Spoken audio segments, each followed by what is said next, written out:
Superbugs today on the world.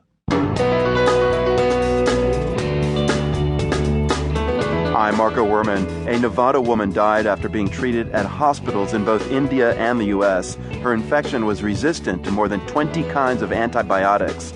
Welcome to the post-antibiotic era. People think of it as something that might happen someday, but the reality is it is happening now, and it's going to happen more. Plus, some Britons are bracing themselves for a long, painful exit from the European Union. This is going to be 10 years of hard pounding.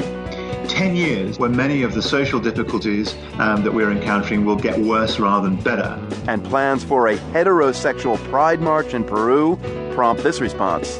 Sorry, I'm confused because I thought every day was Heterosexual Pride Day in Peru. All that and more today on The World. Good to have you with us today.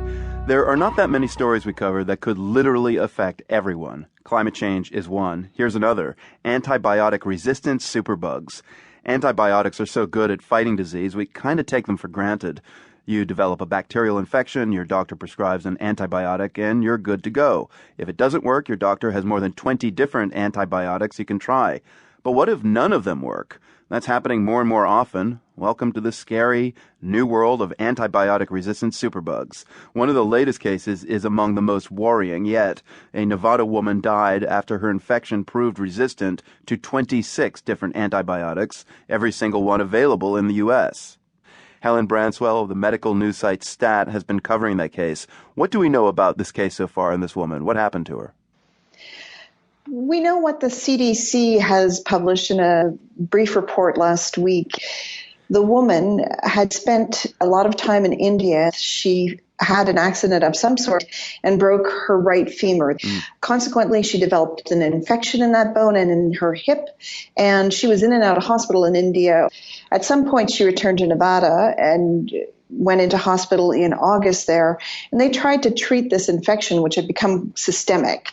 And nothing they had worked, and she died. And testing later showed that, as you said, every drug that would have been available to U.S. doctors couldn't have cured this infection. And why do you think this case has gotten so much attention, especially for health professionals who seem rather frightened by it? Well, this is happening all over the world on a somewhat regular basis. I mean, the current estimate is about 700,000 people a year die with or from infections that can't be cured. But it's not typically visible. This case was really nice and clear. They could see what was going on. They tested it. They have the evidence. So they published it as a cautionary tale, and it really is showing people this kind of thing can happen. Yeah, and you say this is happening all over the world more and more. I mean, these drugs, these antibiotics changed the world. They ended a time when a bacterial infection was often a death sentence. Why are they starting to fail? Well, I mean, the thing about bacteria is that they evolve, and they always had the capacity to evolve to the point where they could evade drugs. I mean, this is a natural cycle, but we hasten the cycle by the way we use antibiotics. For one thing, we use them when we don't actually have a bacterial infection. It's very common for people to go to a doctor with an upper respiratory tract infection and when they're feeling really crummy and they probably have some viral infection, but they want something and the doctor gives them an antibiotic. It's not good medicine, and we need to stop doing that kind of thing. Another thing that we need to do, and this is a little bit in another direction, but we need to use these drugs more judiciously in agricultural production. They're used extensively in the production of animals raised for meat.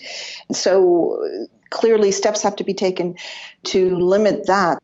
What about new drugs? I mean, there's hundreds of billions of dollars in big pharma. Is it hard to come up with new antibiotics? The low-hanging fruit has been picked, and people have been searching for new antibiotics, but it's harder to come up with them.